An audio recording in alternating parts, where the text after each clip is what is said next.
What's up, y'all? It's Liv, filling in for a voiceless Cross today to bring you an update on the raid loot changes Bungie has implemented over the past few weeks and future changes that are going to seriously improve the grind and incentive to run the Desert Perpetual Raid going forward. We were already in the process of making this video, but then yesterday's TWAB gave us more to talk about with the Epic Raid launch tomorrow, bringing us even more raid updates. So without further ado, let's get into it. So what were drops like before? Originally, when Edge of Fate launched and Desert Perpetual was first unveiled, we were expected to be showered with coveted raid loot. The entire point of the tiered loot system was to reward higher difficulty challenges with higher quality gear. The raid even debuted with a custom feat system where you could mix and match various modifiers to increase the challenge even further, so you could chase the best rewards. Imagine our surprise when we ran the contest raid just to be met with tier 2s. Then afterwards, we learned you couldn't even earn tier 5s after cranking up the difficulty to the max level. Your base for the raid was tier 1 drops, and by completing the combined mastery triumph, you could raise that to tier 2. Adding on 1 to 2 feats guaranteed you tier 3 drops, and adding 3 to 4 feats added a low chance for an upgrade to tier 4. A 5 feat raid increased this chance from low to moderate, but tier 5s were not possible to drop from Desert Perpetual. Even if you purchased loot at the end of the raid,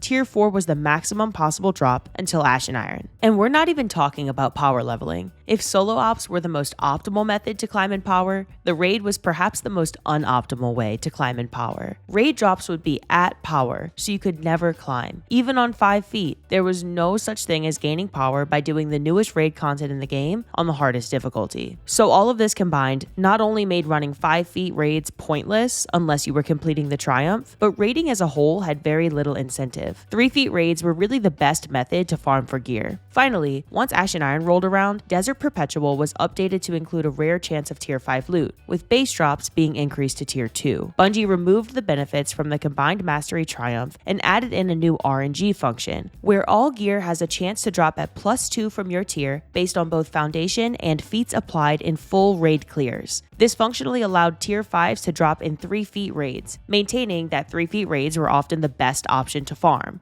Tier 5s were still not purchasable from the end raid vendor. What are drops like now? This all changed in update 9.1.0.2. Loot drops have significantly improved for base and higher feat Desert Perpetual runs. Tier 3 is the lowest possible reward earnable even with no feats active, which makes 3 feet raids now guarantee tier 4 drops with a low chance at a tier 5 drop, and 5 active feats now guarantee tier 5 drops. For the absolute gamers out there who are confident running on a -30 power delta, the Cutthroat modifier now counts as 2 feats, meaning you can get a 5 feat completion and all tier 5 rewards with only 4 feats technically equipped, as long as Cutthroat is one of them. There's been a bonus drop at the end of the raid for completing all optional bosses before defeating Corregos, the final boss, essentially a full raid clear bonus. But additionally, there is now a new weekly first clear bonus, introduced in update 9.1.0.2. After your first time clearing any boss, you will get an additional piece of gear that is guaranteed tier 4 if you have between 0 and 2 feats active, or tier 5 if you have between 3 and 5 feats active. This now counts for 1 clear of every boss in the raid each week. In addition to the new weekly bonus incentives, Bungie is improving all gear drops from the Desert Perpetual Raid. Starting with the release of the Epic Raid, all gear from Desert Perpetual will drop at tier 3, with an increasing chance of upgrade based on the number of active feats. This upgraded gear will have a chance of dropping with a large boost to seasonal power. Thankfully, Bungie has also included this nifty graph to clarify exactly what drops to expect depending on the number of feats you have active. And Bungie, if you're listening, more of this please. One of the major points in Edge of Fate was just knowing what rewards you'll get for certain activity completions. I don't know what any of this shit is and I'm fucking scared. So with 0 or 1 feat active, you have a rare chance at a tier 5 drop and will receive 10 spoils per encounter. With 2 or 3 feats active, you'll have a low chance at a tier 5 drop and receive 20 spoils per encounter. With either 4 or 5 feats active, you'll receive 30 spoils per encounter, but 4 feats active will grant you a medium chance at a tier 5, whereas 5 feats active guarantees tier 5 drops at every encounter completion. And as a cherry on top, you can also now finally buy tier 5 gear from the raid vendor after completing Desert Perpetual with 3 feats or more. How good is power leveling?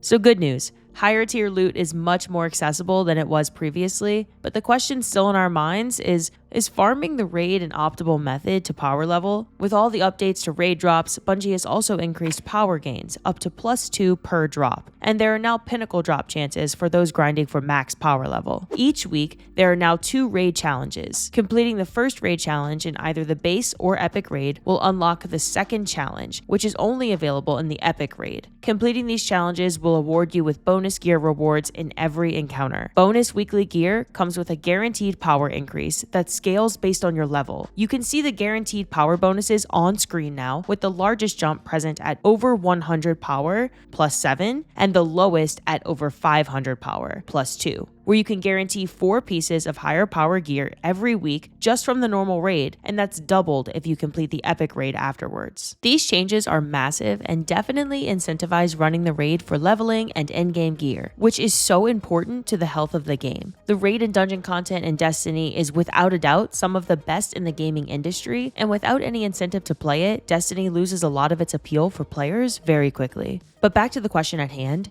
is leveling inside of the raid better than in other portal activities? For min-maxing solo ops, and the portal is most likely still faster, but these changes make raiding worthwhile and allow players to change up the activity they're grinding for power level. I do a lot of raid Sherpas. I basically live in Desert Perpetual, so it feels nice that this is rewarding and I can increase my power while doing it. With all that being said, what is the most optimal method to farm the raid? If you're an absolute gamer, you're going to want to be running 5 feats at all times. This will shower you in spoils and guarantee that all of your drops are tier 5 throughout the raid. After you do a 5 feat raid, run it back on the epic version and do the same thing again. Now, we expect the epic raid to be more difficult than the base version. Of course, we'll find out just how difficult that is tomorrow. But like I said, if you're a gamer, this will get you the absolute best loot. The feats we recommend running are Cutthroat for the -30 power delta, Battalions, which will add Banes to some enemies and increase enemy toughness, Phase Limit, which will make it a requirement to 1 or 2 phase each boss,